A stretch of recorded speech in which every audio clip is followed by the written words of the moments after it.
masuk naik enggak kira-kira?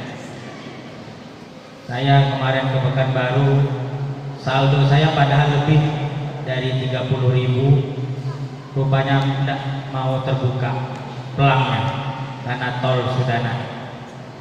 Tidak apa-apa, walaupun tol naik, mudah-mudahan yang lain tidak ikut naik. Ya Pak Misdadi, banyak yang naik nanti kira-kira. Mudah-mudahan Ramadan kita ini tetap kita istiqomah, tidak terpengaruh oleh hal-hal dunia, kita maksimalkan untuk urusan akhirat kita. Alhamdulillahirabbil alamin, nahmaduhu wa nasta'inuhu wa nastaghfiruh wa na'udzu billahi min shururi anfusina wa min sayyiati a'malina, may yahdihillahu fala mudilla lahu wa may yudlilhu fala hadiya lahu. Asyhadu an la ilaha illallah wahdahu la syarika lahu wa asyhadu anna Muhammadan abduhu wa rasuluhu la nabiyya ba'dahu. Allahumma shalli ala sayyidina Muhammad wa ala ali sayyidina Muhammad. Ibu bapak yang dirahmati Allah Subhanahu wa taala, bersyukur kita kepada Allah. Pada malam hari ini kita masuk kepada ronde yang kedua. Kalau kita bagi ronde Ramadan ini selama 1 bulan ada 3 ronde atau 3 babak.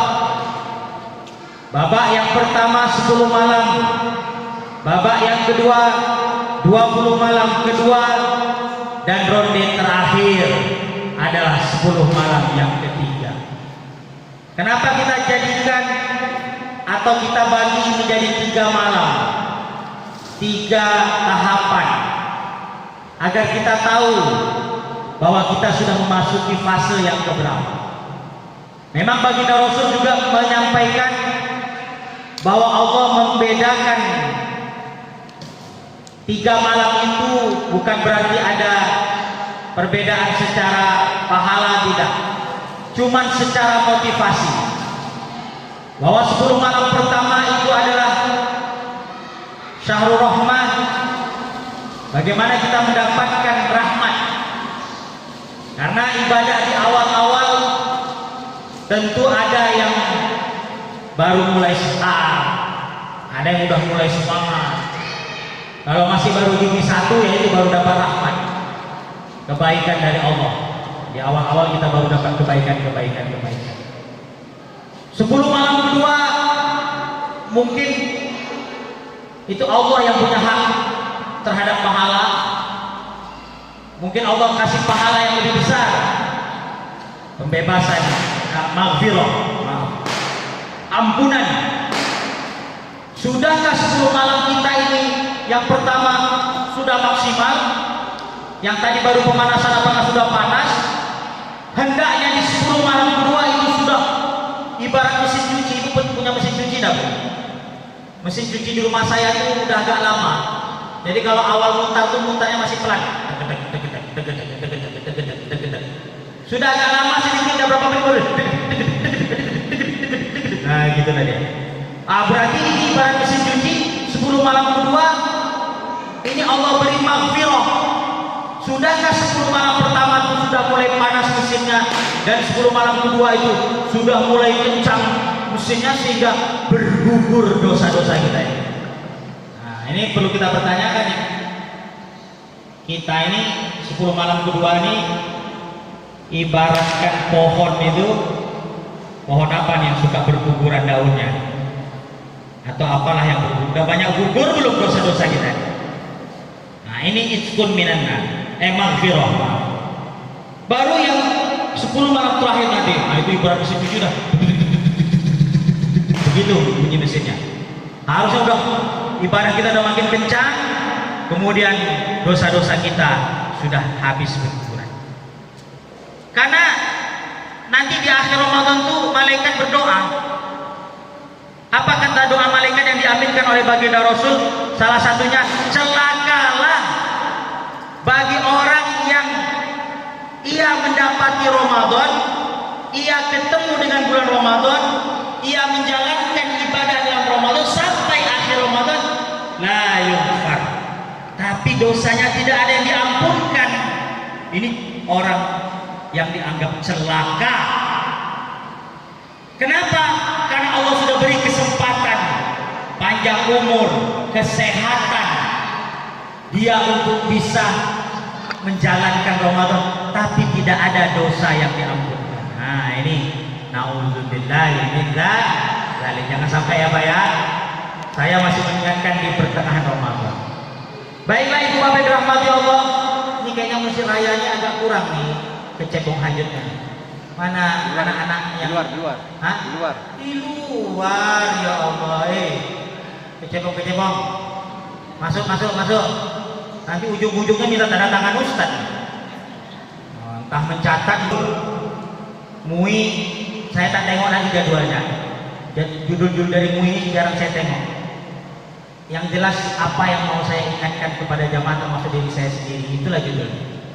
Judul Ramadan tahun ini saya judul itu tiap tahun berbeda-beda, tapi satu tahun itu aja judulnya selama Ramadan. Saya kasih judul tahun ini selama saya hitung judul saya cuma satu. Judul saya HAUS.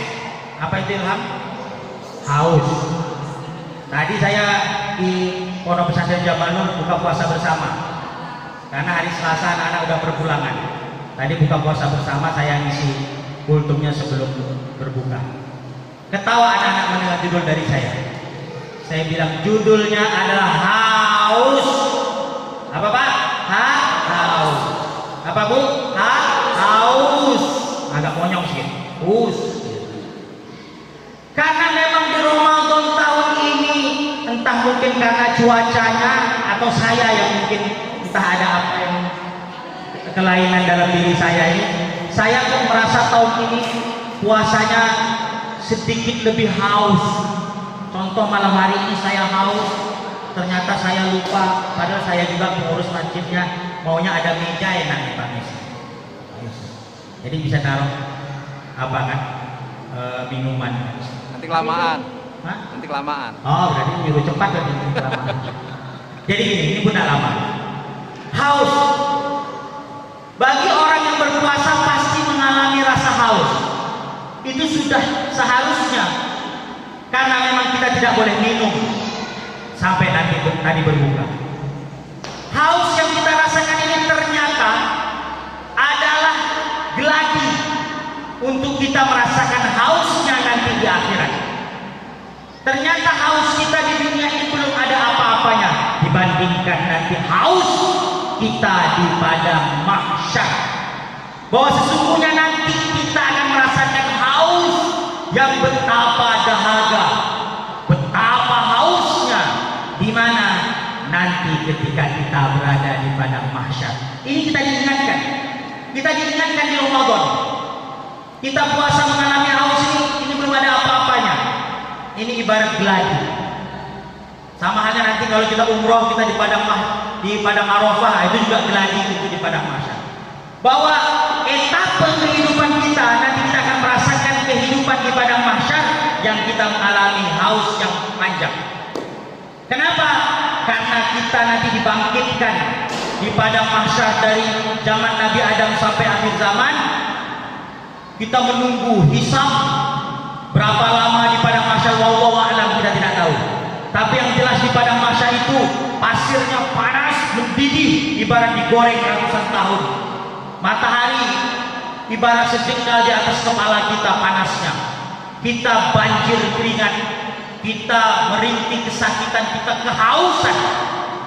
Nanti tidak ada perlindungan kecuali perlindungan dari Allah. La yauma la zilla illa zilluh, itu ada doanya. Nah, nanti akan ada bangunan yang seperti masjid. Mungkin di dunia kita sebut masjid, di padang mahsyar nanti akan ada dipersiapkan oleh Allah, didirikan, dibangunkan oleh Allah. Untuk siapa? Untuk orang-orang yang senantiasa rajin beribadah di masjid. Tuh ada hadisnya dari Ben. Jadi orang-orang yang hatinya terpaut dengan masjid, rajulun qalbuhu mu'allaqun bil masajid, yang senantiasa sholat berjamaah, iktikaf dan sebagainya, sering memakmurkan masjid, insya Allah nanti di padang mahsyar kita diperbolehkan untuk berteduh di masjid itu, di bangunan itu. Insya Allah. Ini mudah-mudahan nih yang kita memakmurkan masjid Ayakan di sini yang senantiasa rajin sholat berjamaah, mudah-mudahan kita nanti dapat perlindungan, bisa berteduh di masjid di padang mahsyar yang kita tidak tahu nanti bentuknya seperti apa, wallahu alam. Cuma dalam riwayat itu seperti itulah. Orang-orang yang rajin di masjid nanti akan dapat naungan perlindungan di dalam masjid di padang mahsyar. Kemudian naungan yang kedua adalah Allah memberikan kepada Nabi Muhammad sebuah telaga. Itu telaga disebut telaga Nabi Muhammad, telaga Rasul yang bernama Al-Kautsar. Telaga itu jernih, putih, bersih, segar. Siapa orang yang akan dibawa ke sana? Orang-orang yang berada di bawah barisan baginda Rasul. Nanti di padang mahsyar, kita-kita yang umatnya Nabi Muhammad dan rajin bersolawat kepada Nabi Muhammad dan kita senantiasa mengikuti sunnahnya, kita disuruh atau dibolehkan berbaris di belakang barisan Nabi Muhammad di bawah benderanya. Itu kalau doa kamilin itu dibacakan antara tarawih dengan witir itu biasanya ada doa kamilin kalau yang 23. Allahumma ja'alna bil imani kamilin dan seterusnya. Dalam doa itu dibacakan tahta liwa'i Sayyidina Muhammad, di bawah bendera Nabi Muhammad. Nah, nanti kita akan dikiring oleh Nabi Muhammad. Sebelum kita ke surga kita dikiring. Kita diperbolehkan, dipersilahkan meminum dari telaga Al-Kautsar itu. Ini kita yang haus dahaga dibolehkan kita minum. Syurbatan hani'atan mari'ah, minuman yang sangat menyegarkan, minuman yang sangat nikmat. Jadi kalau kita minum air putih habis buka puasa, apalagi pakai es, entah mereknya mau mineral, asalkan jangan aqua kali di boykot ya. Atau es teler, es cendol, es apalah. Wah, kita nyemak. Itu belum ada apa-apanya dibanding nikmatnya telaga Al-Kautsar. Yang mana ketika kita minum, la nazmauha ba'daha abadan abada. Kita tidak akan mengalami rasa haus selama-lamanya.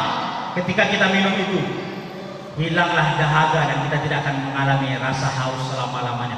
Betapa dahsyatnya telaga Al-Kautsar itu. Maka mudah-mudahan kita yang di Ramadan ini berhaus-haus, kita geladi untuk nanti kita bisa merasakan haus yang lebih panjang di padang mahsyar sana. Dan mudah-mudahan dengan amal ibadah kita rajin bersolawat, kita senantiasa mengikuti sunnah Rasul, kita berhak, kita bisa untuk meminum dari telaga Al-Kautsar, telaganya baginda Rasul, dan kita bisa bersama-sama Rasul nanti di dalam surga Jannatul Naim. Inilah yang dapat saya sampaikan karena mulut saya juga sudah kering. Nah, tadi kurang banyak minum air putih, tidak ada meja di sini. Terpaksa saya nanti minum karena udah disuruh juga langsung jadi imam. Nah, mudah-mudahan mulut ini masih kuat untuk juga jadi imam dan kita semua bisa sampai akhir Ramadan nanti lengkap sholat tarawih kita 30 malam. Amin ya rabbal alamin. Wallahul muwaffiq ila aqwamit thoriq. Assalamualaikum warahmatullahi wabarakatuh.